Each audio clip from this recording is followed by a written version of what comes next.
Guys, random player নিয়ে blue জোনে land করতেছিলাম। তো এখানে এই ম্যাচে কিন্তু পড়ে গিয়েছে VD71 আশিক। তো ওকে মারতে হবে যেভাবে হোক। ওরা কিন্তু আমাদের সাথে এই জায়গায় ল্যান্ড করেছে। তো আমি এখন এখান থেকে গান নিয়ে সোজা রাশ করে দেবো। ও কিন্তু আমাদের ডান সাইডে ছিল। হ্যাঁ, দেখো একটা কিলও করে ফেলেছে অলরেডি। আমাদের টিমমেটকে মেরে দিয়েছে ওদের একটা টিমমেট। তো দেখো আমি কি প্রতিশোধ নিতে পারি কিনা। তো সামনে আমার প্লেয়ার ছিল। হ্যাঁ, এখানে একটা নক ছিল, ওকে আমি মারতে পারিনি।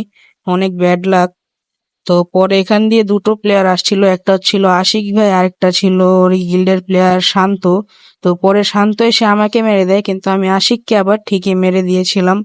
তো সামনে একটা প্লেয়ার ছিল, ওর আমি স্কিল ব্লক করে দেই।